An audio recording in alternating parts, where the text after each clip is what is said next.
a squirrel on this tree. As you can see it right there very clearly. So snap that, and we will be accepting our awards for that shortly, I'm sure. Okay, we are back in the rain, back in nature, and feeling a little naked today because I don't have my Sony A7IV, and that is because we are trying out this little thing. This is a camera I found on TikTok, actually. I think it was like $20, something very cheap. It shoots in 44 megapixel, which is actually a little crazy. And it's got this zoom, just digital zoom feature to it that they love to show off. It says f3.2 on it. We'll see how that feels. And then also part of this test is the battery life. It is fully charged right now, but I really have no idea how long it will last. So the plan is just to test it out, kind of push it to its limits a little bit. We'll also see, I guess, how weatherproof it is in the rain. So let's get it turned on here. Nice little welcome sign for us. It's got this screen. Can test out some of the buttons here. There's that zoom. It looks pretty blurry on here. We'll have to see how the photos come out. Let's just try and take the quick little trail picture here. And so the settings are pretty minimal that we can adjust here. Looks like it's got a flash button on it, and then you can do a bit of a timer, shoot a bit more continuous, and then just look at past images. So that's pretty much what we're working with. It does have video. Let's take a quick little video. I can kind of show you guys. I mean, this isn't much here, but just do a bit of a quality test. See how that looks for you guys once it's blown up to full screen. Okay, let's try and find, let's even start here, just on this fern, kind of test the aperture. We'll go back to photo mode here, and let's just try and get nice and up close.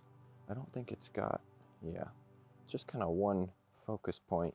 It's got all these like symbols of what you're doing, but it doesn't look like there's any way to change those. So the focus is going to be a little tough to grab here. It looks like it's still on that back part. So let's step back just a little bit here and maybe just try it from a distance. Try it again because I was moving just a little bit there. And I think they might even be blurry just because we can't fully control the shutter speed. Let's try and work with these water droplets here and see how this turns out.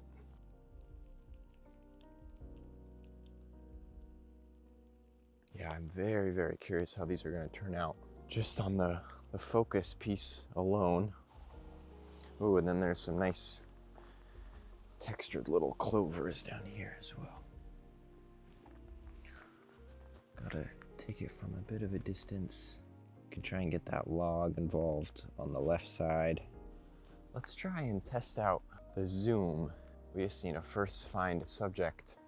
Let's just try and zoom right down this trail here. Gonna hold this down, zoom all the way in. It's already very blurry. Zoom out just a touch.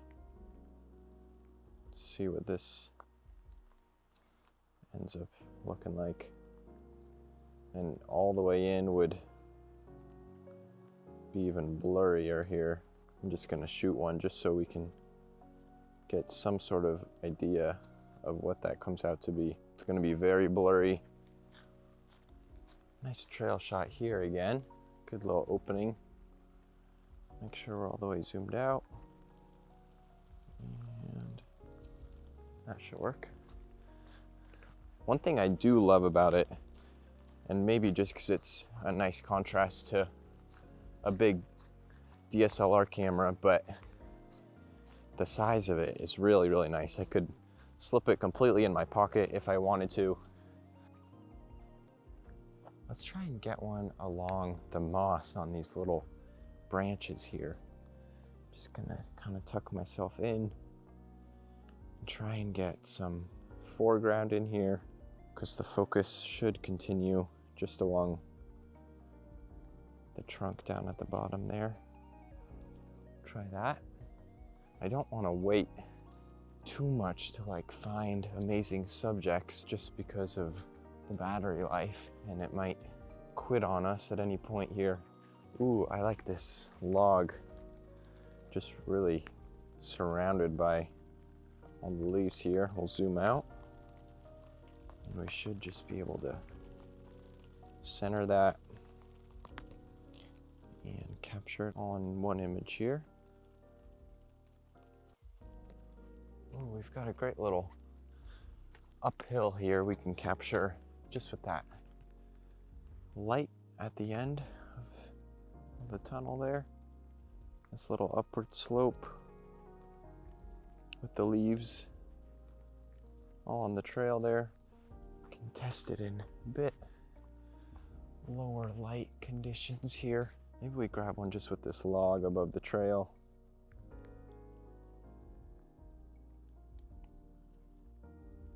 There we go. Looks like I was a little bit incorrect here. I've managed to figure out the setting menu. And so there's like anti-shake, face detect, smile capture. Looks like there are some exposure options. And then the ISO goes from 100 to 400, or you can just keep it on auto. And then there's like black and white. There's all these filters. Gothic. Let's try Japanese style. Turn this into a bit of a Japanese forest, just like that. Not sure about that one. And then language, date, auto power, sound effects. So, as much as I hoped I would be wrong about the settings here, it turns out there's really not much to change, even with those options. At least nothing that's going to allow you much control over your image. Okay, so earlier it was having some trouble getting focus on subjects close. So maybe that's where we can utilize this zoom feature. If I want to take a close photo of the fern, maybe I just need to step back. It's hard, the screen is just so blurry, so none of these pictures even really look like much on my end. Let's just try and take this and see how that develops. Right now, I'm definitely wondering who the target audience for this is, aside from kids. That's just kind of a fun little way for a kid to be able to take their own pictures without the risk of them ruining something expensive. And apart from that, it seems like that's the best use for it. We do have some more mushrooms here we can test it out on. Let's see what kind of frame we can get. So we zoom back out. Maybe just right of this leaf here with the mushrooms alongside it. And then let's also get one with just this little patch as well.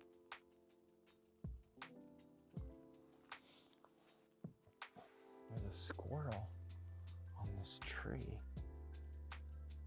as you can see it right there very clearly.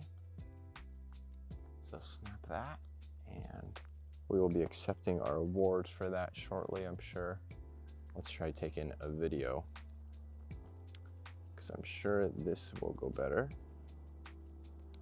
Get in right on it here. Try and hold it steady. You can try and get one close on these leaves. Exit in the trail here. I think the camera's strong suit is probably the wider shots, not using that zoom at all and letting it get the focus on as much of a wide area as possible. Like, those shots aren't terrible. And you're very much just left to whatever the camera prefers. You have very little control over the image.